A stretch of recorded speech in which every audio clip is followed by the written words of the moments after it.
Chemical free तिखट मध्यम चवीचं असं लाल सुटूक मिरची पावडर तुम्ही घरच्या घरी अवघ्या मिनिटात तयार करू शकता. चला कसं ते पाहूया. तिखट किंवा लाल मिरचीचं पावडर तयार करून घेण्यासाठी मी 4 प्रकारच्या मिरच्या घेतल्या आहेत आणि मिरच्यांना चांगलं वाळवून घेतलं उन्हामध्ये. 100 ग्रॅम गुंटूर मिरची, 100 ग्रॅम बेडगी मिरची, 50 ग्रॅम काश्मीरी मिरची, 80 ग्रॅम लवंगी मिरची. ही मिरची मागच्या वर्षीची आहे म्हणून या मिरचीचा रंग असा आलेला आहे. ह्या सर्व मिरच्या अगदी थोड्या थोड्या तेलामध्ये आपण भाजून घेऊ. आपल्याला फक्त त्या गरम होईपर्यंतच भाजायच्या आहे.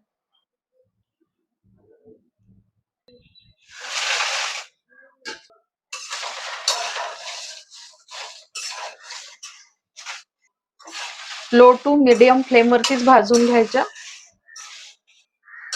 तेल टाकल्यामुळे तिखटाला रंग चांगला येतो आणि गरम करून घेतल्यामुळे त्याला जाळे बुरशी लागत नाही. हाताला चांगल्या गरम लागल्या की काढून घ्यायच्या. बघा रंग अजिबात बदललेला नाही आहे. याच पद्धतीने आपण सर्व मिरच्या भाजून घेऊ.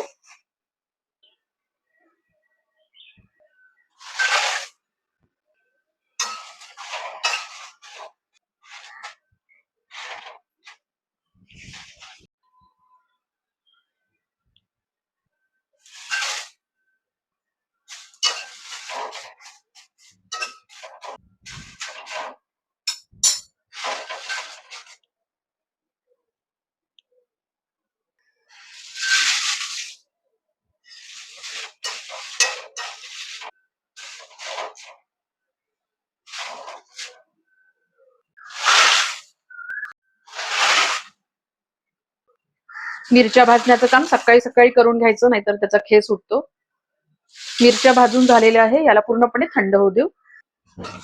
थंड झालेलं आहे. थोडं थोडं मिक्सरच्या भांड्यामध्ये घालून त्याची पावडर तयार करून घेऊ.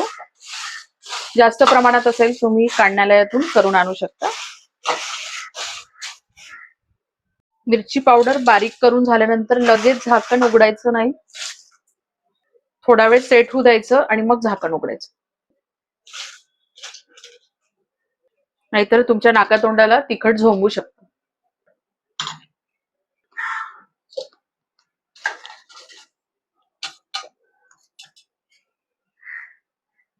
अशाच पद्धतीने सर्व मिरची बारीक करून घेऊ.